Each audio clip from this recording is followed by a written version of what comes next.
마가복음 11장 27에서 33절, 12장 1에서 12절 말씀입니다.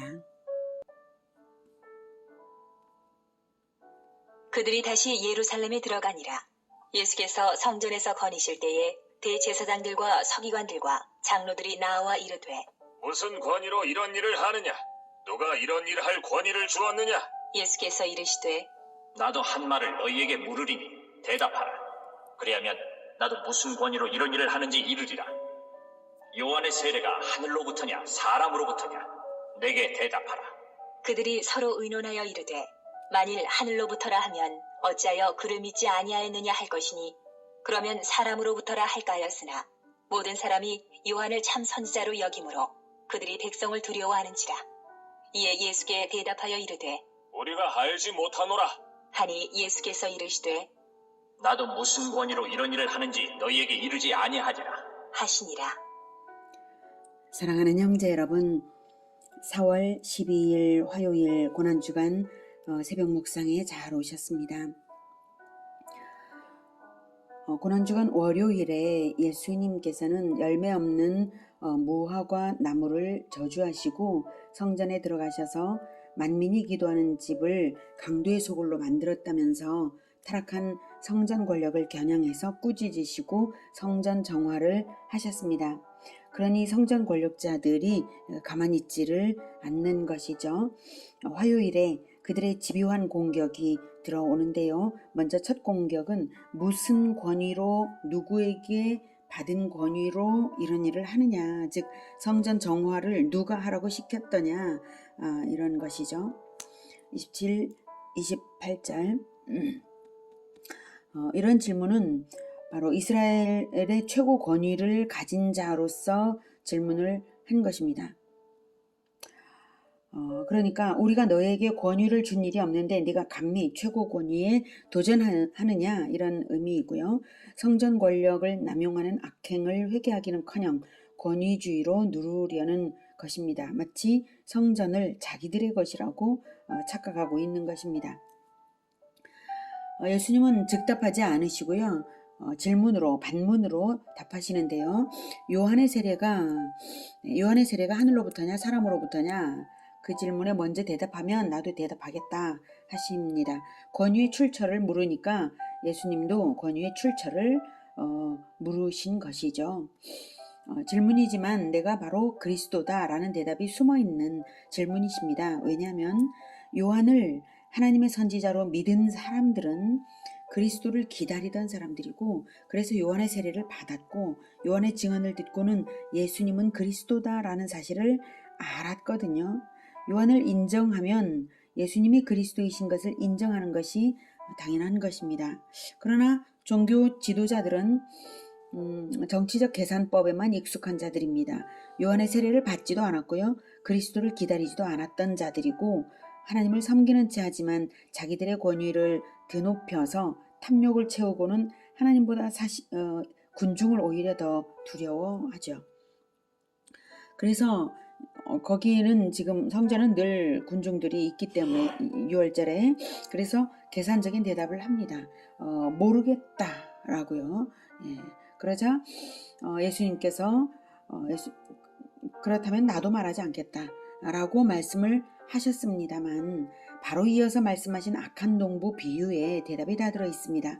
악한 농부 비유는 12장입니다. 악한 농부 비유를 보실게요. 12장. 예수께서 비유로 그들에게 말씀하시되, 한 사람이 포도원을 만들어 산 울타리로 두르고 즙자는 틀을 만들고 망대를 지어서 농부들에게 세로 주고 타국에 갔더니, 포도원 주인은 하나님을, 농부들은 이스라엘의 지도자, 종교 권력자들이나 또 지도자들 부류를 의미합니다. 포도원은 이스라엘을 의미합니다. 포도원 주인과 농부들의 관계는 계약 관계로서 농부들은 포도원을 잘 경작하고 소출의 일부를 바칠 의무가 있습니다. 하나님의 언약 관계는 계명을 지킴으로써 언약 백성임이 나타납니다. 포도원 주인과 이 농부들과의 관계의 비유를 언약 관계를 비유를 하고 계신 것입니다. 2절. 때가 이름에 농부들에게 포도원 소출 얼마를 받으려고 한 종을 보내니 그들이 종을 잡아 심히 때리고 거저 보내었거늘. 네. 먼저 계약 관계에 따른 정당한 소출을 2절에서 소출 얼마를 받으려고라고 하는 것은 계약 관계에 따른 정당한 소출을 받고자 주인이 심부름을 보낸 것입니다. 네, 계속. 다시 다른 종을 보내니 그의 머리에 상처를 내고 능욕하였거늘. 또 다른 종을 보내니 그들이 그를 죽이고 또 그 외 많은 종들도 더러는 때리고 더러는 죽인지라. 과거 이스라엘의 지도자들이 이스라엘을 보살피는 청지기 역할을 맡아 유익을 이제 누렸습니다. 마치 이 농부들과도 같죠. 예, 주인에게 밭을 빌려서 소출을 거두면서 유익을 누리는 그런 농부들과도 같습니다. 그런데 정당한 임무 수행, 즉 소출을 바치는 정당한 임무 수행은 하지 않고 탐욕을 채우기만 하다가 과거 이스라엘이 또 그랬습니다. 선지자의 책망을 들으면 그 선지자는 하나님께서 보내신 자 아닙니까? 그래서 그 선지자를 오히려 핍박하다가 죽여버린 역사가 이스라엘에 많았습니다. 그런 것은 마치 포도원 사용료를 내지 않고 오히려 심부름꾼을 죽인 악한 농부들과도 같다라고 비유하시는 것입니다. 그런데 이제 그 농부들과 똑같은 짓을 종교 지도자들이 계획하고 있는 것이죠. 예수님은 그들이 예수님을 죽이려고 하는 그 계획을 다 알고 계십니다. 6절. 이제 한 사람이 남았으니 곧 그가 사랑하는 아들이라. 최후로 이를 보내며 이르되 내 아들은 존대하리라 하였더니. 네, 포도원 주인의 인내심이 대단하죠. 선지자들을 죽였지만 하나님은 이스라엘을 버리지 않으시고 기다리신 것을 포도원 주인의 인내심으로 표현을 하고 있습니다. 일반적으로야 어떻게 종들을 죽이고 계속해서 종들을 능욕하고 죽임으로써 포도원 주인을 그토록 능욕하는 그러한 자들에 대해서 참을 수가 있겠습니까?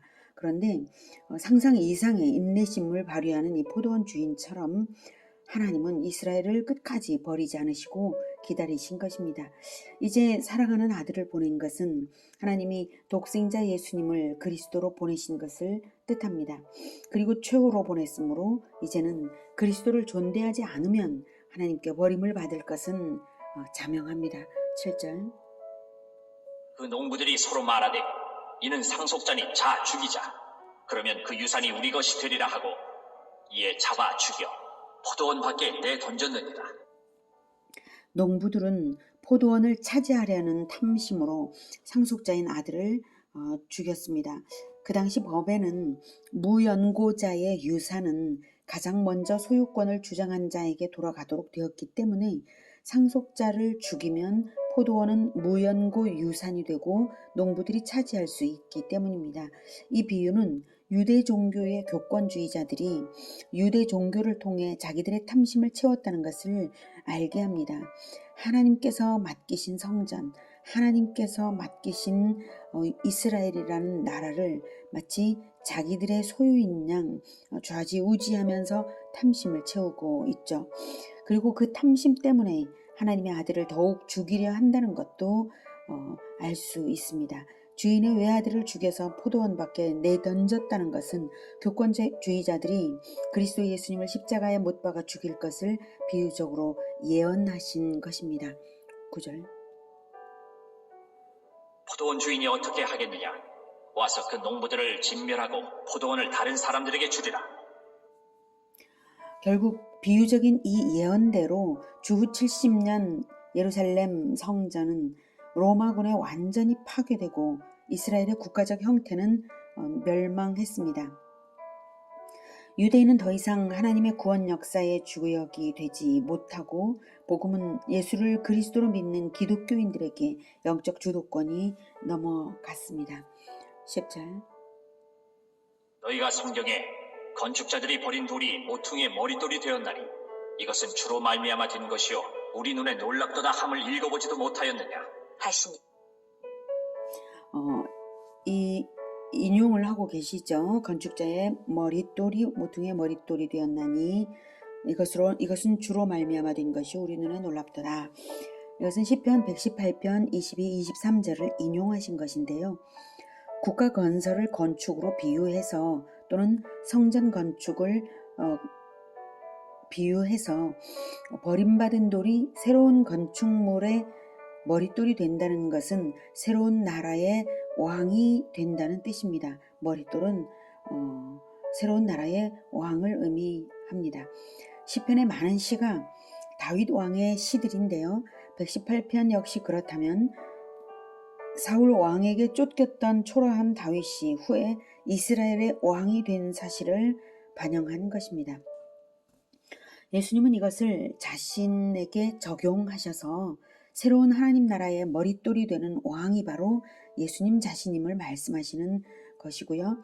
머릿돌을 기준으로 함께 건축물이 되는 모든 돌들은 예수님을 믿고 따르는 공동체입니다. 새로운 하나님 나라 공동체, 즉 신약의 교회가 시작될 것을 의미하는 예언입니다. 교회 공동체는 예수님을 머릿돌로 하는 하나님의 나라입니다. 머릿돌과 동일한 모양새로 그리고 그 옆에 머릿돌 옆에서 함께 건축물이 되어가듯이 교회 공동체는 즉 하나님 나라는 그렇게 건설되어 가는 것입니다. 11절에 이것은 주로 말미암아 된 것이요 우리 눈에 놀랍도다. 이것은 하나님의 섭리로 기적적으로 이루어질 것이다.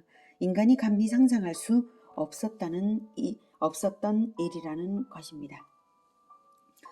예수님은 이것이 구약에 이미 예언된 것인데 이미 시편에 나와 있는데 종교 지도자들인 너희가 읽어보지도 못하였느냐 하시면서 무지한 교권주의자들을 책망하셨습니다.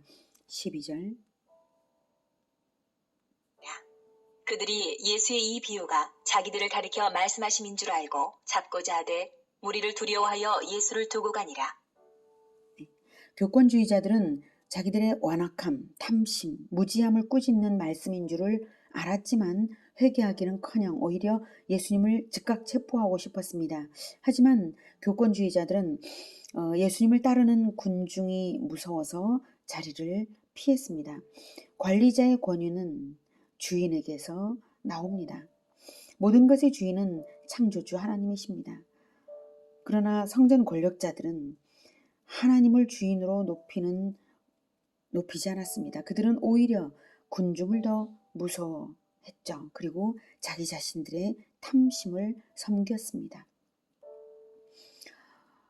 유대인들이 관리자의 사명에 충실하지 못한 이유는 자기들이 하나님의 것에 대해 주인 노릇을 하려고 했기 때문입니다. 우리 각자는 크든 작든 하나님에게서 부여받은 자원을 가지고 있습니다. 그리고 부여받은 사명이 있습니다. 자원을 주신 하나님이 사명을 주신 것입니다. 우리는 주인이 아니라 관리자입니다. 주인이 아니기 때문에 나의 생명을 내 마음대로 어쩌지 못하는 것이며 시간을 내 마음대로 누릴 수 없는 것입니다. 주인이 아니기 때문에 사람을 내 마음대로 조종할 수 없고 재물을 내 마음대로 키우지 못하는 것입니다. 주인이 아니기 때문에 하는 일의 결과도 내 마음대로 안 되는 것입니다. 그런데도 내 마음 내키는 대로 하려고 한다면 그것이 주 하나님의 계획과 어울리는지 부딪히는지 살펴야 할 것인데 그렇지 않고 내 마음 내키는 대로 하려고 한다면 끝내 그것은 예수님을 죽이는 종교 권력자들과 똑같은 마음이 될 것입니다. 우리가 있어야 할 마음의 자리는 머릿돌이 되신 예수님의 옆자리이지 종교 권력자의 자리가 아닙니다. 함께 서로를 지탱하면서 성전을 이루어가는 예수님의 옆자리, 그 자리가 바로 우리의 자리입니다. 이웃에 대한 청지기적 사명의 자리입니다. 소유권자의 자리가 아닙니다. 관리자의 권위가 어디서 나오는가? 이 질문으로 예수님은 우리의 마음에 주십니다. 종교 권력자들이 물은 너의 권위가 어디서 나오느냐는 그 질문에 대하여 예수님은 관리자의 권위가 어디서 나오느냐라는 의미로 우리 마음에 질문을 남겨주시고 계십니다. 관리자의 권위는 관리자를 소유하신 주권자에게서 나옵니다. 내가 하나님이 맡기신 자원들의 주권자 행세를 한다면 성전 권력자들과 똑같은 마음이지만 하나님의 주권을 높여서 나의 인생을 드린다면 우리 주 예수님은 하늘과 땅의 모든 권세로서 함께 하시면서 최고의 권위로 우리를 입혀 주실 것입니다. 하나님의 주권을 인생의 모든 영역에서 하나님의 주권을 높여드리며 머릿돌 되신 우리 주 예수님을 따라서 교회 공동체를 하나님 나라를 이루어가는 우리 모두가 됐기를 기원합니다. 기도하겠습니다. 모든 것의 주권자이신 하나님, 우리 인생의 주권자 되십니다. 그래서 우리에게 삶을 주시고 많은 자원들을 그리고 좋은 사람들을 주변에 붙여주시는 것을 감사드립니다. 그런데 이 모든 것들을 마치 내가 주인인 양 주권자 행세를 우리가 하지는 않았는지요.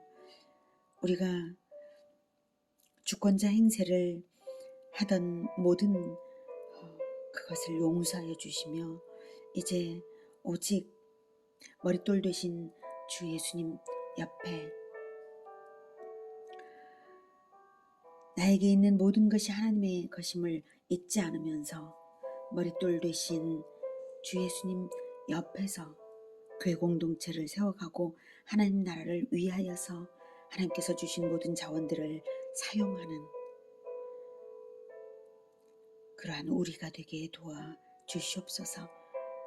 우리들의 인생과 이 모든 자원은 주 하나님의 것입니다.